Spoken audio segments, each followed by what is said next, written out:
My name's Mike Sullivan. I'm a former IRS agent and teaching instructor with the Internal Revenue Service. Welcome to my home tube. I love working here. I'm inviting you into my home. Anyway, today, oh, by the way, I worked at IRS for a decade. I've been doing this work for 52 years now. I've been saying 51.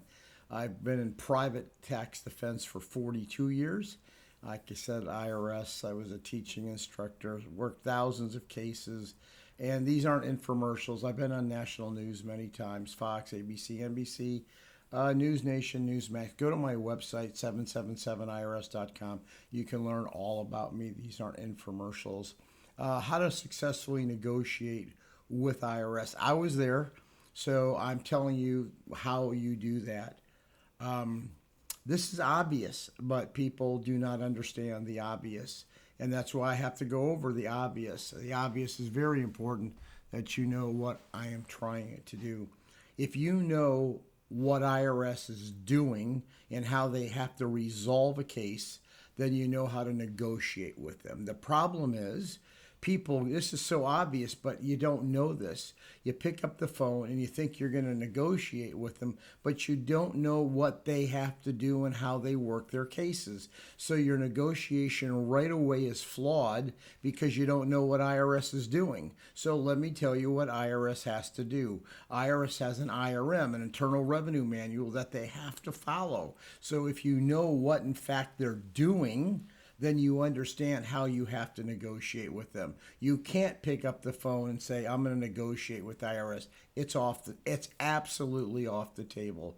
IRS, if on any debt situation you have, a couple things have to be in play before anything here is going to happen. Your tax returns have to be filed, and if you're self-employed, you must be up to date in your estimate payments, or IRS is going to take a shit all over you because they're not going to allow, they're just going to be pissed off. When I got these cases, if you're not current, you can't pay your back taxes. If you're not current, you can't negotiate because I don't trust you as a former IRS, as an agent now. When I had my agent hand, I don't trust that you're going to do anything you say because you can't even keep current. If you can't keep current, how are you going to take care of the back taxes? So you must be current and file your returns. Those two check marks are first. So if you're going to do this yourself, that's what you have to do. The second thing is you got to know the parameters of what IRS is going to do when they look at your financial statement. IRS is going to drill down on everything. They're going to drill down on your past, what you've done in the last 3 years, whether you're self-employed, whether you're a wage earner, whether you made a lot of money. No matter what, they put the whole case together in their mind. They've worked all these cases, so all of these factors go in. And they got all these folders. As soon as they see these cases, boom, boom, boom, let me look at the financial statement and close the case.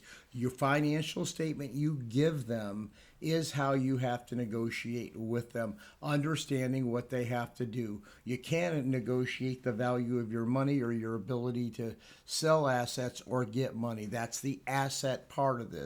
If I'm working your case, can you get a loan?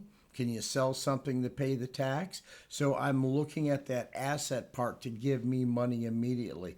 A lot of times if you get loan denial letters right from the front, start to show IRS, hey, I tried to go ahead and resolve this debt.